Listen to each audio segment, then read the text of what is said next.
पाकिस्तान ने जिम्बाब्वे के खिलाफ तीसरा और आखिरी T20 मैच पाकिस्तान प्लेइंग 11 का ऐलान कर दिया है। मेज़बान जिम्बाब्वे के खिलाफ सीरीज़ के आखिरी मैच के लिए पाकिस्तानी टीम में कुछ तब्दीलियां की गई हैं।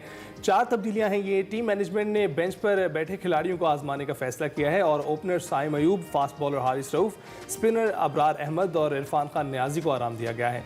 उनकी जगह टीम में साहबजादा फरहान, कासिम अकरम, इरफात मिन्हास और मोहम्मद हसनैन को टीम में शामिल किया गया है। और वाज़ेह ये भी रहे कि ग्रीन शर्ट्स को सीरीज़ में पहले से ही फैसला कुन बरतरी हासिल है।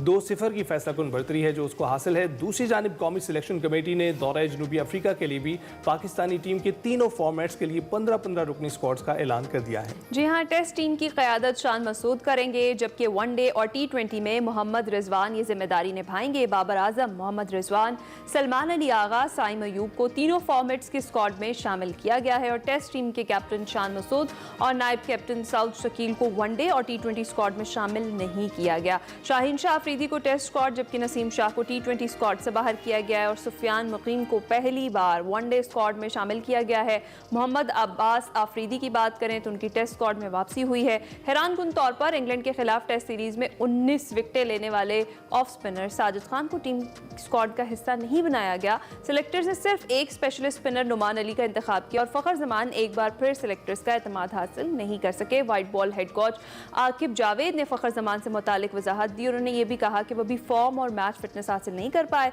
जनूबी अफ्रीका के दौरे में 3 T20, 3 वनडे इंटरनेशनल और 2 टेस्ट मैचेस शामिल होंगे। सीरीज का आगाज 10 दिसंबर को डबन में पहले T20 से होगा और पहला वनडे 17 दिसंबर को पाल में होगा, जबकि टेस्ट मैचेस बिल तरतीब 26 दिसंबर और 3 जनवरी को सेंचुरियन और केप टाउन में शुरू होंगे। इस तमाम तर सूरत हाल पर हमने बात करनी है। हमें ज्वाइन कर चुके हैं सैयद मोहम्मद उवैस, स्पोर्ट्स तज्जियाकार हैं। अस्सलाम वालेकुम उवैस, सुबह खैर, कैसे हैं आप? वालेकुम सलाम, कैसे हैं आप लोग? ठीक है अल्हम्दुलिल्लाह। सबसे पहले तो उवैस, ये जो जनूबी अफ्रीका के दौरे के लिए 15 रुकनी स्क्वाड का ऐलान हुआ है, उसके बारे में बताएं, कैसे देखते हैं आप स्क्वाड को? स्क्वाड तो अच्छा है, लेकिन जो आप इंट्रो में बात करी थी उसी चीज को मैं सेकंड भी करूंगा। मुझे खुद हैरानी थी कि साजिद खान जिसने इतने खिलाड़ियों को आउट भी किया, ट्रॉफी की बात करो उसने पहली इनिंग्स में 5 खिलाड़ियों को आउट किया, जो लास्ट मैच की बात करो दूसरी इनिंग्स में फिर उसने 5 खिलाड़ियों को आउट किया। परफॉर्मेंस होने के बावजूद उसको ड्रॉप करना, फिर वजाहत भी देना कि वहां पर सीमिंग ट्रैक है तो हम लोग थोड़ा सा इसलिए टीम के अंदर कुछ चेंजेस की गई हैं। लेकिन साजिद खान का मुझे वो खोट याद आ रहा है। उसने कहा था कि जब मैं 13 साल की उम्र से जब भी परफॉर्म करता हूँ मैं टीम से ड्रॉप कर दिया जाता हूँ। मसला ये होता है कि हम लोग शायद बड़ा शॉर्ट टर्म मेमोरी की तरफ जो हम लोग ज्यादा जाते हैं, लॉन्ग टर्म पे हम जाते नहीं है। आप लड़के की कॉन्फिडेंस को डेंट पहुंचाते हो। जब वो परफॉर्म करके आपको दे रहा है फिर आप उसको टीम से ड्रॉप कर दो, दैट मींस कि आप उसका पूरा का पूरा कॉन्फिडेंस उसको आप हिला के रख देते हो। नुमान को शायद इसलिए एज थोड़ा सा मुझे जहां तक फील होता है दिया गया था कि वो बैटिंग भी कर सकते हैं। आपको पता है लेट अपना ऑर्डर के अंदर जाके उन्होंने उस दिन स्कोर भी किया है, तो शायद वो थोड़ा सा एक एज उनको मिल गया। लेकिन सबसे ज्यादा खुशी मुझे मोहम्मद अब्बास की वापसी की है। वो बॉलर, फास्ट बॉलर जिसने वेस्ट इंडीज की डेड विकेट्स के ऊपर भी बॉल स्विंग करके देता रहा। आपको लोग उस पर तंज जरूर करते थे उनकी पेस को लेके। मोहम्मद अब्बास डोमेस्टिक की बात करूं चाहे आप काउंटी सर्किट की बात करें, one of the best bowlers है। जिस तरीके से वो आउट कर चुका है टूर्नामेंट के अंदर, उसका एक एक्सपीरियंस बड़ा मैटर करेगा पाकिस्तानी बॉलिंग लाइनअप पे। लेकिन अच्छी चीज थोड़ी सी कहते हैं नेगेटिविटी तो जरूर होती है, लेकिन पॉजिटिव चीजें मुझे ये अच्छी लग रही है कि एटलीस्ट पाकिस्तान क्रिकेट की अब बैकअप प्लेयर्स तैयार होने शुरू हो गए। कि एटलीस्ट आपकी जो बेंच लाइनअप है और बेंच लाइनअप से पीछे अगर आप बात करें जो आपके एक्स्ट्रा प्लेयर्स होते हैं वो आपके पास पूल में आ रहे हैं, कि ताकि जो आपके सीनियर प्लेयर्स थे उनका भी दिमाग जो उनसे इस वक्त वो ठिकाने आया होगा कि बिल्कुल अवैस, ये तो बहुत जबरदस्त बात पॉइंट आउट आपने की कि पूल्स बनना शुरू हो गए हैं जिसमें आपके पास खिलाड़ी मौजूद हैं और आप शफल कर सकते हैं उनको। लेकिन इसके साथ साथ आपको उनकी स्ट्रेटजी, जो पीसीबी इंतजामिया की जो स्ट्रेटजी है, कोचेस की जो स्ट्रेटजी है इस वक्त जिस तरह से प्लेयर्स को खिला रहे हैं, उसमें हर प्लेयर प्रेशर में अब दिखाई दे रहा है। क्योंकि जो परफॉर्म नहीं करेगा वो ड्रॉप किया जा सकता है और उसमें कोई भी शामिल हो सकता है। बड़े से बड़ा प्लेयर जो हमारी टीम में मौजूद है, बाबर आजम जैसे खिलाड़ी भी शामिल हैं। तो अब आपको लगता है ये स्ट्रेटजी तो कामयाब होती हुई दिखाई दे रही है? देखिए, कामयाब होती दिखाई दे रही है, साथ में होनी भी चाहिए। मैंने कहा ना कि जो आपके जो सीनियर प्लेयर्स थे, जो आपके ऑटोमेटिक सिलेक्शन आपके दिमाग में आती है कि यार लड़के ऑटोमेटिक सिलेक्शन थे, उनका भी दिमाग जो सा ठिकाने आया होगा कि नहीं यार हमने परफॉर्म करना है, मैंने अपनी सीट के लिए मैंने फाइट करनी है, फाइट करूंगा, नहीं तो मेरे पास पीछे बैकअप प्लेयर्स मौजूद हैं। ये जो जिम्बाब्वे की सीरीज स्पेसिफिकली हुई है, अच्छी बात है कि आपने उन सीनियर प्लेयर्स को रेस्ट दिया, आपने उन नए बेंच लाइनअप के प्लेयर्स को यहाँ पर ट्राई किया, क्योंकि T20 में बहुत ज्यादा टाइम अभी पड़ा है, साल सवा साल पड़ा है, तो एटलीस्ट आपके पास बैकअप प्लेयर्स इस वक्त आ रहे हैं और अच्छे बैकअप प्लेयर्स आ रहे हैं जो कि कहीं ना कहीं मैं कहता हूँ पाकिस्तान अगर ग्रूम करता है तो एक अच्छा एसेट पाकिस्तान के लिए हो सकते हैं, चाहे वो सुफियान मुकीम की आप बात कर लें, चाहे तलहा की बात करें, चाहे डिफरेंट प्लेयर्स की बात करें, तैयब ताहिर की बात करें, आपके पास बैकअप प्लेयर्स आ रहे हैं, अच्छी चीज़ है। लेकिन फखर जमान को ड्रॉप करना स्पेसिफिकली साउथ अफ्रीका सीरीज के लिए मेरे लिए कंसर्निंग साइन इसलिए था, अगर आपको याद हो पिछली दफा जब साउथ अफ्रीका में खेलने गए थे तो सबसे ज्यादा स्कोर भी उसी का था। उसने आपको सिंगल हैंडेडली 2 मैचेस भी जिताए, 200 प्लस स्कोर भी उसने किया था। और जब फिटनेस लेवल की बात आती है, बहुत ऐसे कम प्लेयर्स होते हैं जो मैंने देखा है कि जब वो टच करते हैं 100 रन से ऊपर जाते हैं, 120 130 की मैं बात कर रहा हूँ, वहां पर उनकी बॉडी फटीग लेवल दिखा रही हो। फखर जमान की बॉडी फटीग लेवल नहीं दिखाती। और एक और भी चीज है ना वैस, अगर अभी उन्हें नहीं खिलाएंगे तो चैंपियंस ट्रॉफी में भी कम वक्त रह गया है, उसके लिए भी वो उन्हें फॉर्म में आना बड़ा जरूरी है उनका।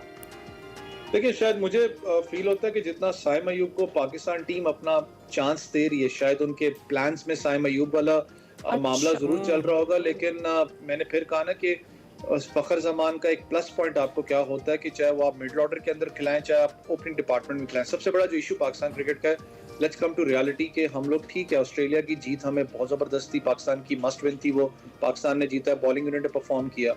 लेकिन जब हमारी टीम को चेस करना पड़ गया 250 स्कोर, मैं 300 उस स्कोर की बात कर रहा हूँ जो चैंपियंस ट्रॉफी में आप देखेंगे, क्योंकि वहां पर बड़ी टीम है, टॉप क्लास की क्रिकेट होती है वहां पर। क्या मेरी टीम इस वक्त तैयार है कि वो चेस कर सके स्कोर? नहीं है। क्यों? आपका जो डॉट बॉल डिलीवरीज का जो इशू है स्टार्ट ऑफ द इनिंग्स की मैं बात कर रहा हूँ, जहाँ पर पावर प्ले होता है, वो बहुत ज्यादा इशू है आपका। चाहे वो साइन की बात करें, चाहे अब्दुल्ला शफीक की बात करें, इशू आपको क्लियरली नजर आ रहा था कि कितना ज्यादा डॉट डिलीवरीज का मसला बनता हुआ है पाकिस्तान टीम।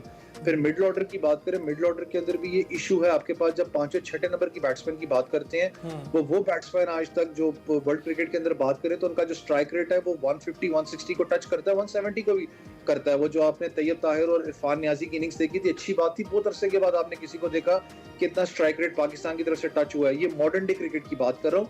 आपको उस कैलिबर के बैट्समैन चाहिए। तो जो पाकिस्तान, ये जो साउथ अफ्रीका सीरीज है, ये मेरे लिए डिसाइडर इसलिए क्योंकि जो ट्राई नेशन सीरीज खेलेगा वही चैंपियंस ट्रॉफी खेलेगा। तो स्क्वाड आपका जितना बन रहा है, सुपर पूल ऑफ क्रिकेट की बात करो, अच्छी बात है कि टफ कंपटीशन आ रहा है, लेकिन फखर जमान की वापसी जरूर होनी चाहिए क्योंकि वो बड़ा इंपॉर्टेंट प्लेयर होगा आपकी चैंपियंस ट्रॉफी, और खास करके मैं तो चाहता हूँ साउथ अफ्रीका सीरीज में, लेकिन ट्राई नेशन में बड़ा इंपॉर्टेंट प्लेयर आपके लिए। बिल्कुल। और अवैस ये बताइएगा, मेरी अपनी इस्तलाह है, एक्शन प्लेयर्स मैं देखा करता था हमेशा क्रिकेट में। जब भी शाहिद अफरीदी उतरते थे मैदान में तो मैं स्क्रीन से जुड़ जाता था, मुझे पता होता था आर या पार होगा, या वो आउट होंगे या खेलेंगे। तो ऐसे खिलाड़ियों को टीम में शामिल रखना, फखर भी हार्ड हिटर के तौर पर जाने जाते हैं, तो ऐसे खिलाड़ी जो हैं कितने ज़रूरी होते हैं किसी एक टीम में, और हमारी टीम क्या इस वक्त अफोर्ड करती है ऐसे खिलाड़ियों को अपने साथ शामिल रखना? देखिए इस वक्त अगर सबसे बड़ी एग्जांपल मैं दूं तो मैक्सवेल की आपको दूंगा। मैक्सवेल को क्लियर कट आपको नजर आता है ऑस्ट्रेलिया की तरफ से कि उनको एक रोल दिया हुआ गया है कि चाहे वो 4 मैचेस में फ्लॉप भी होता है, लेकिन जो उसकी एक प्ले ऑफ मोड है जैसे वो खेलता है वही तुमने जाके खेलनी है। आपने देखा होगा वनडे के अंदर फ्लॉप हुआ, T20 में उसने सारा का सारा गुस्सा के निकाला। आपको नजर भी है, रिवर्स शॉट्स की बात करूं, रिवर्स स्विच हिट की बात करूं, सारा कुछ आपको नजर आ रहा था क्योंकि मॉड ऑफ क्रिकेट वो चाहिए उससे।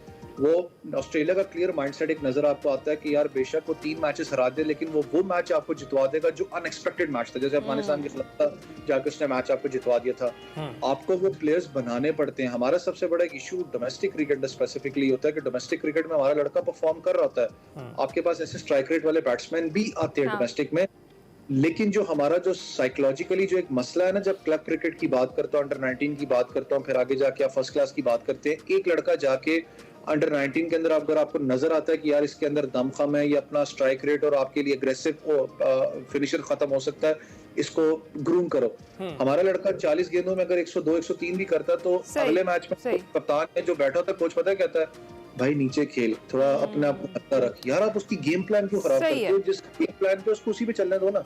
एग्जैक्टली ये कुछ मसाइल बिल्कुल हैं। अच्छा वैसे इन दी एंड चैंपियंस ट्रॉफी का भी आज जो है वो मुस्तकबिल का हतमी फैसला जो है एक्सपेक्ट किया जा रहा है। चेयरमैन पीसीबी मोहसिन नकवी ने भी जाना है दुबई और मीटिंग अटेंड करनी है, क्या फैसला एक्सपेक्ट कर रहे हैं? देखिए चैंपियंस ट्रॉफी वाला जिस वक्त इशू है वो आपको पता है, जो स्पॉन्सर्स हैं यहाँ तक वो बड़े नाराज हैं इस वक्त आईसीसी के, बार बार वो भी देख रहे हैं कि भाई आखिर स्केड्यूल दे दो, सारे मामलात लगे हुए हैं, स्टेक भी सब चीजें लगी हुई हैं यहाँ पर। पाकिस्तान की एक अच्छी बात है कि अगर अभी तक की बात करूँ तो पाकिस्तान बड़ा तगड़ा डटा हुआ है इस वक्त आईसीसी के अंदर, वरना कहीं ना कहीं फैसला आपको पता हो गया होता शायद, क्योंकि जो खबरें वहां से आ रही थी कि वोटिंग प्रोसेस है, ऑब्वियसली पीछे लॉबिंग भी इंडिया की चल रही होगी, डिफरेंट लीग्स के अंदर आपको पता उनके सिस्टम चलते हैं, लेकिन पाकिस्तान टटा हुआ है। जो खबरें वहां से ये आ रही थी वो ये था कि कल तक जो खबर थी, आई डोंट नो कि वो ऑफिशियल है या नहीं, अभी तक वो आइडेंटिफाइड हुई है कि बीसीसीआई ने वापस पाकिस्तान क्रिकेट बोर्ड को लिखा है कि अगर आप हाइब्रिड मॉडल इंडिया की बात करें तो इंडिया तो एक सेफ कंट्री है, यहाँ पर हम किसी मैचेस की बात करें, टूर्नामेंट की बात करें, हम हाइब्रिड पे नहीं जाएंगे। तो भाई पाकिस्तान भी तो सेफ कंट्री है, यहाँ पर हर कंट्री आके खेल चुकी है, इनको किस चीज का मसला है? अगर एक टीम की अना पे अगर आईसीसी जो इस वक्त बैठा हुआ है, देख रहा है क्या मामला होंगे, फिर पाकिस्तान क्रिकेट बोर्ड का जो डेडलॉक इस वक्त था बीसीसीआई के साथ वो ये था कि जो फाइनल मैच है पाकिस्तान में खेला जाएगा, इंडिया को उसका भी मसला कि नहीं कि फाइनल मैच वो भी बाहर इंशाल्लाह हम देखेंगे फाइनल यहाँ पर भी होता हुआ। वैसे बहुत शुक्रिया अपना तजिया पेश करने के लिए। और खिलाड़ी जो कंप्लेसेंट हुए बैठे थे, मुल्क के लिए तो खेले नहीं, अब अपने लिए खेलें और अपनी सीट बचाएं। फिर के बाद हाजिर होंगे।